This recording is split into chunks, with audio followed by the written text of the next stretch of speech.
안녕하세요. 기독교는 원래 하나의 뿌리에서 시작됐잖아요. 그런데 왜 우리 주변을 보면 장로교, 감리교, 순복음교회처럼 이렇게나 많은 교회가 있는 걸까요? 이 수많은 길들은 도대체 어디서부터 또 어떻게 갈라지게 된 건지 오늘 그 복잡하고 거대한 분열의 지도를 함께 펼쳐보겠습니다.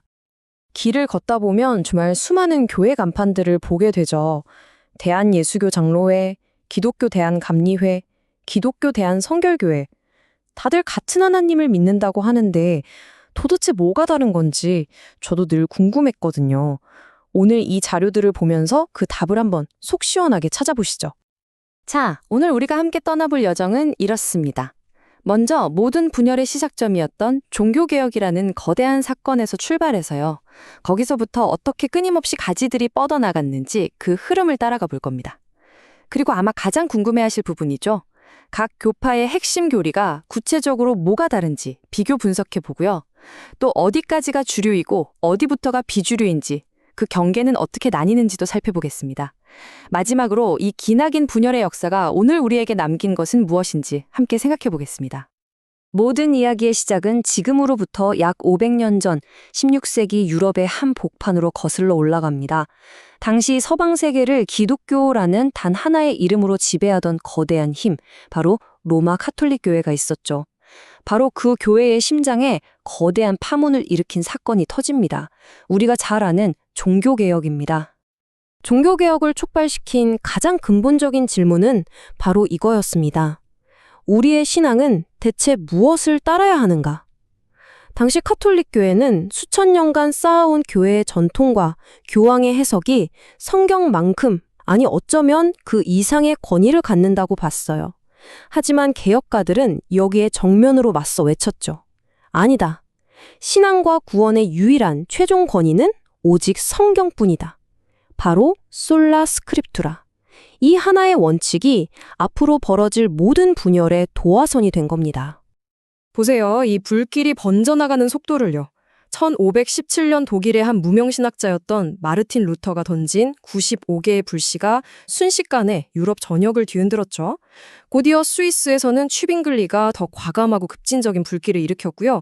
마침내 프랑스 출신의 장칼뱅이 이 모든 개혁의 불꽃을 기독교 강요라는 거대한 용광로에 녹여내서 오늘날 개신교 신학의 단단한 뼈대를 완성해냅니다.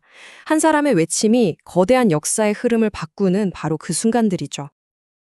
그렇게 탄생한 최초의 개신교가 바로 루터교입니다. 루터의 핵심 메시지는 어찌 보면 충격적일 만큼 단순하고 명료했어요. 구원은 선행이나 헌금으로 사는 게 아니라 오직 믿음으로만 얻는 하나님의 선물이다. 당시 면죄부 판매로 막대한 부를 쌓던 교회에게는 이건 며 정면 도전이었죠. 더 나아가서 교황이나 사제뿐만 아니라 평신도를 포함한 모든 신자가 하나님 앞에 동등한 제사장이라는 만인사제설은요, 수백 년간 이어져 온 교회의 위계 질서를 뿌리부터 뒤흔든 거대한 혁명이었습니다. 한편 장칼뱅의 사상은 장로교라는 또 다른 거대한 물줄기를 만들어냈습니다. 이 표를 보면 그 특징이 정말 흥미로운데요. 하나님의 절대적인 주권을 강조하는 예정론을 바탕으로 목사와 교인들의 대표인 장로가 함께 회의를 통해 교회를 다스리는 굉장히 민주적인 정치 제도를 도입했어요. 특히 저는 이 부분이 정말 놀라웠는데요. 모든 직업이 하나님으로부터 받은 거룩한 부르심이라는 생각, 바로 직업 소명설입니다. 이게 당시 상인이나 기술자들에게 당신들의 일도 목사만큼이나 거룩하다는 엄청난 자부심과 동기를 부여했고 훗날 자본주의 정신의 중요한 씨앗이 되었다니 정말 대단하지 않나요? 그런데 말이죠. 모든 분열이 이렇게 깊고 거창한 신학적 고민의 결과만은 아니었습니다. 영국의 성공회는요, 어떻게 보면 참 지극히 인간적인 욕망에서 시작됐거든요. 영국의 왕 헨리 8세가 아들을 낳지 못하는 왕비와 이혼하고 싶었는데 당시 카톨릭의 수장인 교황이 절대 안 된다고 딱 잘라버린 겁니다. 그러자 헨리 8세가 뭐라고 했을까요? 그래? 그럼 교황 당신이랑 인연 끊고 이제부터 내가 영국 교회의 머리가 되겠다. 이렇게 한 나라의 교회가 왕의 결혼 문제 하나 때문에 통째로 로마 카톨릭에서 떨어져 나와버린 겁니다. 자, 이제 종교개혁이라는 이 거대한 나무 기둥에서 수많은 가지들이 본격적으로 뻗어나가기 시작합니다. 처음에는 하나의 개혁운동이었지만 시간이 지나면서 그 안에서 또 다른 질문과 새로운 열정이 생겨나며 새로운 교파들이 연이어 등장하게 되죠. 특히 영국과 미국에서 일어난 뜨거운 신앙 부흥 운동들이 그 중심에 있었습니다. 이 흐름도를 보시면 정말 흥미로운 연쇄 반응이 보입니다. 마치 도미노가 쓰러지는 것 같거든요. 시작은 18세기 영국 성공회였어요. 너무 형식적이고 차가워진 신앙에 반기를 든 존 웨슬리라는 인물이 머리가 아닌 가슴이 뜨거워지는 체험을 외치면서 감리교 운동을 시작합니다. 그런데 불길은 여기서 멈추지 않아요. 웨슬리가 말했던 거룩한 삶, 즉 성화를 더 극단까지 밀어붙여서 완전한 성결이라는 아주 특별한 체험을 강조하는 성결교가 태어나고요. 여기서 또 한 걸음 더 나아가 성령의 강력한 임재와 방언 같은 초자연적인 은사를 강조하는 오순절교가 그야말로 폭발적으로 일어나게 됩니다. 신앙의 뜨거운 열정이 계속해서 다음 파도를 만들어낸 거죠. 비슷한 시기에 또 다른 중요한 흐름이 있었습니다. 영국 국교회를 더 완벽하고 철저하게 개혁하고 싶었던 청교도들 사이에서 침례교가 등장하는데요. 이들의 주장은 당시로서는 아주 명확하고 급진적이었습니다.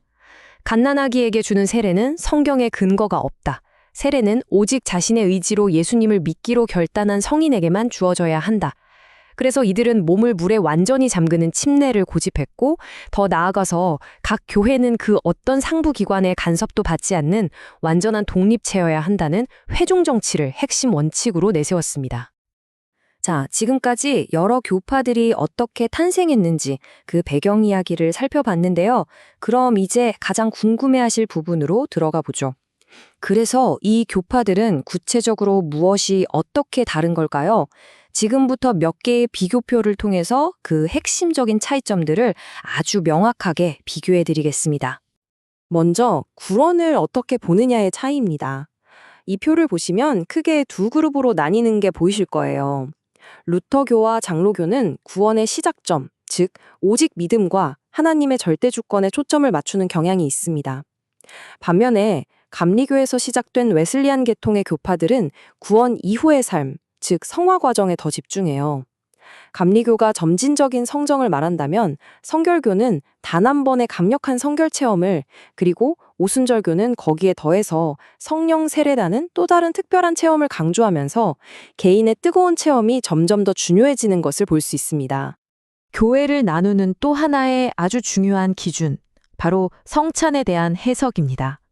카톨릭은 빵과 포도주가 사제의 축복을 통해 실제 예수의 몸과 피로 변한다는 화채설을 믿죠. 반면 개신교는 다양하게 해석하는데요. 루터교는 빵과 포도주 안에 그리스도가 신미하게 함께 계신다는 공제설, 장로교는 영적으로 임하신다는 영적 임재설, 그리고 침례교는 단순히 예수님의 희생을 기념하는 상징적인 예식이라는 기념설을 주장합니다. 정말 놀랍지 않나요? 이 작은 빵과 포도주를 어떻게 이해하느냐의 차이가 지난 수백 년간 교회를 나누고 심지어는 전쟁까지 일으키는 거대한 분열의 원인이었다는 사실 말입니다. 교회를 어떻게 운영하는가, 즉 정치 제도 역시 교파를 구분하는 핵심적인 차이입니다. 주교, 즉 감독의 권위가 중요한 주광집권적인 감독제는 성공회와 감리교의 특징이고요. 반면에 교인들이 선출한 장로들의 회의를 통해 교회를 운영하는 대의민주주의 방식의 장로제는 장로교회 이름 그대로 그들의 정체성입니다. 마지막으로 각 교회가 완전히 독립적인 자치권을 갖고 교인총회를 통해 모든 것을 결정하는 회종제는 침례교회의 아주 중요한 특징이라고 할 수 있습니다. 자, 지금까지 주요 개신교 교파들의 흐름을 쭉 살펴보았습니다. 하지만 기독교 역사에는 이러한 주류 교단들과의 신학적인 차이 때문에 이단 혹은 다른 종교로 규정된 단체들도 존재합니다. 이 부분은 굉장히 조심스럽게 다뤄야 하는데요. 저희는 특정 관점을 옹호하거나 비판하려는 것이 아니라 오직 제공된 자료에 근거해서 그 교리적인 차이점이 무엇인지 객관적으로 설명하는 데 집중하겠습니다. 먼저 이단이라는 개념을 명확히 짚고 넘어가야 하겠습니다. 이게 중요한데요. 한국에서 이단은 국가가 법으로 정하는 게 아닙니다. 즉, 법적인 개념이 아니라는 거죠. 이것은 주류 개신교 교단들이 자신들이 공유하는 핵심 신앙, 예를 들면 삼위일체 하나님이나 예수 그리스도의 신성과 같은 아주 근본적인 교리에서 크게 벗어났다고 판단하는 단체에 대해 내리는 신학적인 규정입니다. 자료에 따르면 한국의 주류 교단들이 이단으로 규정하는 단체들은 크게 두 가지 패턴을 보입니다. 첫 번째는 가장 논란이 되는 유형이죠. 바로 창시자, 즉 교주를 재림 예수나 하나님 그 자체로 신격화하는 그룹입니다. 자료에 명시된 통일교, 신천지, JMS 등이 대표적인 사례입니다. 그리고 두 번째 유형은 교주 신격화는 없더라도 기독교의 가장 기초가 되는 핵심 교리, 예를 들어 삼위일체 같은 개념을 정면으로 부정하는 단체입니다. 여호와의 증인이 그 대표적인 사례로 꼽히고 있습니다. 이 비교표는 그 차이를 정말 한눈에 그리고 아주 명확하게 보여줍니다. 자, 여기가 정말 중요한 지점인데요. 모든 교리적 차이는 바로 신을 어떻게 이해하는가, 이 첫 단추에서부터 시작됩니다. 보세요. 주류 기독교는 성부, 성자, 성령이 본질적으로 한 분 하나님이라는 삼위일체를 믿죠. 하지만 신천지는 교주에게 보혜사 성령이 임했다고 주장하며 그 구조를 왜곡하고, 여호와의 증인은 삼위일체라는 개념 자체를 완전히 부정합니다. 예수님에 대한 관점도 완전히 달라요. 주류 기독교에게 예수님은 완전한 하나님이자 완전한 인간이지만 여호와의 증인에게는 하나님이 만든 첫 번째 피조물일 뿐이고, 신천지에게는 과거의 구원자일 뿐 재림시대의 역할은 교주에게 넘어갑니다. 바로 이 신론과 그리스도론, 이 두 개의 기둥이 근본적으로 다르기 때문에 구원론부터 모든 것이 달라질 수밖에 없는 구조인 겁니다. 주류 기독교와는 또 다른 길을 걷는 주목할 만한 그룹도 있죠. 바로 예수 그리스도 후기 성도교회, 우리가 흔히 몰몬교라고 부르는 곳입니다. 이들의 가장 큰 특징은 성경 외에 몰몬경이라는 또 다른 경전을 갖고 있다는 점, 그리고 정말 놀랍게도 지금 이 시대에도 살아있는 선지자를 통해 하나님의 계시가 계속 이어진다고 믿는다는 점입니다. 또 삼위일체를 받아들이지 않고 성부, 성자, 성령을 각각 다른 세 신으로 본다는 점에서도 주류 기독교와는 명확한 선을 긋고 있습니다. 제7일 안식일 예수재림 교회, 보통 안식교라고 부르죠. 이름에서 알 수 있듯이 대부분의 교회가 지키는 일요일이 아니라 구약 율법에 따라 토요일에 안식일 예배를 드리는 것이 가장 큰 특징입니다. 이들은 초기 지도자였던 앨런 화이트의 저술에 특별한 권위를 부여하고요. 이 그룹에 대한 평가는 전 세계적으로 통일되어 있지 않다는 점이 아주 흥미로운 지점입니다.